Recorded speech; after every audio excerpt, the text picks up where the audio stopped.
Welcome back to In Ohio Country today from the Ohio Agribusiness Association annual conference here in Columbus, Ohio. Joining me now is a familiar face to our television show in Ohio Country today, Aaron Heilers. And Aaron, thanks for joining us. Hey, glad to be here. Yeah, last time we caught up with you, you were involved with obviously one of our favorite projects to report on, the Blanchard River Valley project that was up there. And of course, you're here now with the Ohio Agribusiness Association as Director of Policy as well as Nutrient Management. So tell us about your new job here with the OABA.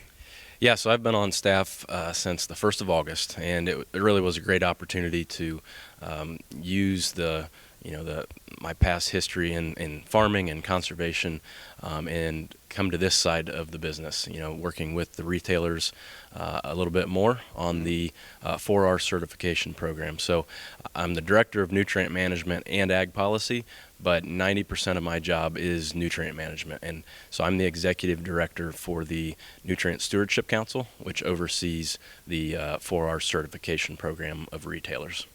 When you're looking at your background and what you've done with the Blanchard River Valley project, this really is a very important position because now it's not just talking about the farmers, but it's talking about the businesses that work with the farmers and trying to make sure that everybody's on the same page there, right? Absolutely, and they play a key role in this conversation about conservation. The farmers rely on the retailers for not only the products that they apply to the fields, but also that expertise. And so what our certification program does is really help the retailers understand why it's important and then go in and make sure that they are following the requirements that are set forth in the program and passing that along to the farmers. A lot of what you're doing, obviously, a lot of what the Ohio Agribusiness Association is involved in is being an advocate for those businesses. So that falls right in line with the ag policy work that you're doing. So why don't you tell us a little bit about that? So as of now, I'm still focused on the nutrient management side. Okay. Chris has got me, I get to play kind of sidekick on the policy side, which is good because my background with Farm Bureau and being a county president, and I really enjoyed that side of things. But he's easing me into that, so I get to sit in on certain meetings when he can't make it or provide input. Again, from my background as not only in the conservation space, but also as an active farmer, so I can get to play a lot of roles there. We have a lot of good farming partners and friends down in Shelby County, and that's where you're from. Why don't you tell us a little bit about the family operation, how things are going down there for you guys?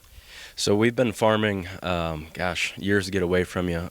10 plus years now, my wife and I have been farming. We've had the opportunity to take over her family operation. And so we have a couple hundred acres of corn, beans, and wheat.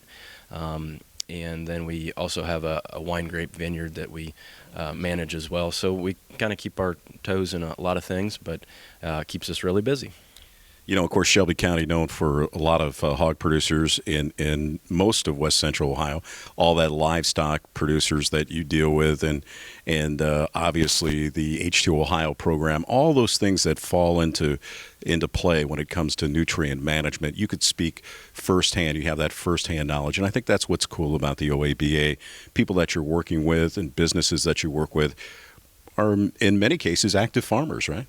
Yeah, absolutely, and I think as I've started to talk to the retailers and go out and introduce myself, there is a level of understanding or respect that I am actively farming, so I can speak the language, a common language with them about some of the issues that they have as far as why a certain requirement may, is hard for them to comply with, and we can have that conversation and just have that general understanding. So having my background in the agricultural industry, and being financially invested in that industry does give me a little bit of credence with the retailers.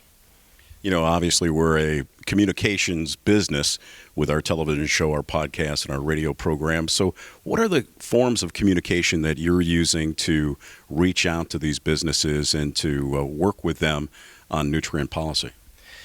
Well, right now it's a lot of just old school, picking up the phone, face to face. Yeah, I have a goal this year to go to all 55 of our certified retailers, and again, just introduce myself, put the face with the name. But we're, with Lauren, we're working on our communication strategy to better develop social media.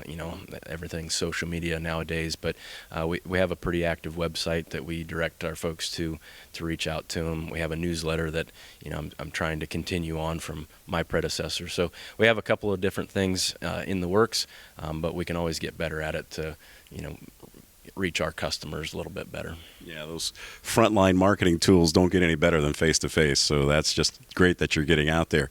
And so far, what are you hearing back from those retailers? What are some of their concerns that you're hearing so far?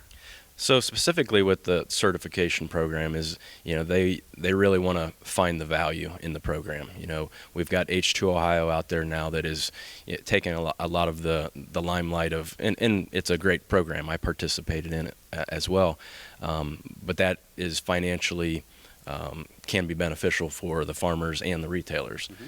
Our program is a voluntary certification program, so it's finding that value for them of why they should participate, why it's important to them as a company, but also agriculture as a whole and the public. So we're working through those things. That's one of the things that Chris has tasked me with, is to find those additional values to share with the retailers to bring more into the fold. Frankly, we have 55 certified retailers, and I know there's a lot more out there that we're engaging and trying to get them certified as well.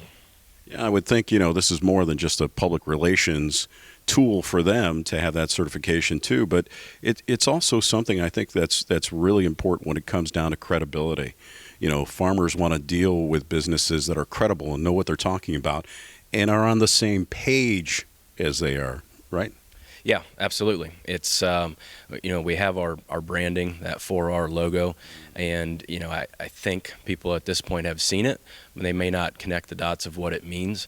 And so again, back to our strategy is trying to, bring that back to the forefront so that when a customer does walk into that retail facility, they know what it means. They can feel good that they're working with a retailer that has their best interest, both agronomically but financially, at heart. So that's what we're really trying to drive home is that this program, while voluntary, can be very beneficial to their bottom line.